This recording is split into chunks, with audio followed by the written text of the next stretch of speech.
Doctor Hedgewar पूर्णतया देश के सार्वजनिक जीवन में सक्रिय थे और कहीं ना कहीं इन सब कार्यक्रमों के माध्यम से उनका देश के मूर्धन्य चिंतकों से कहीं ना कहीं संपर्क आया था।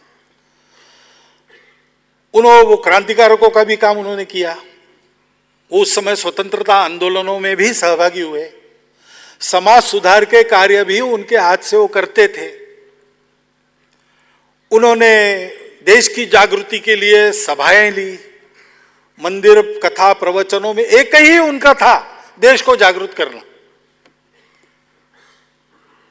एक बार उनके इस सतत के और आग्रह से ऊब कर उनके मित्रों ने तय किया कि एक बार इनसे भाषण करवाएंगे जिसमें देश विषय आएगा ही नहीं, और इसलिए उनको एक छोटे गुट में स्टडी सर्कल में बुलाया और विषय दिया, नींद पर भाषण करो, स्लीप।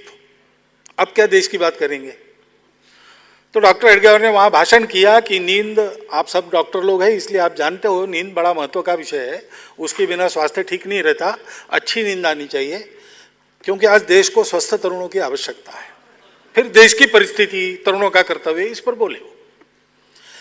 ऐसे लगातार देश की चिंता में ही व्यस्त ऐसे वो थे, तो सबसे उनकी चर्चाएं होती थी, सबके विचारों का विमर्श उनको मिलता था, सबके विचारों में वो जाते थे।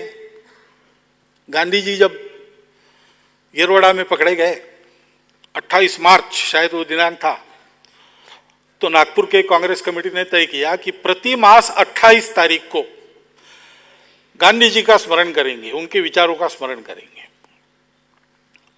और 1922 में 28 अप्रैल को पहला एकत्रीकरण उनको बुलाना था किसी को, उन्होंने डॉक्टर हेडगेवार को बुलाया वक्ता के नाते। तो डॉक्टर हेडगेवार ने वहां उनको कहा कि गांधी जी का मात्र स्मरण करने से काम नहीं चलेगा, उनके जीवन में जो पराकोटि का त्याग है और संपूर्ण निस्वार्थ भाव से देश समाज के लिए काम करने की जो ललक है, उसका हमको अनुकरण करना पड़ेगा।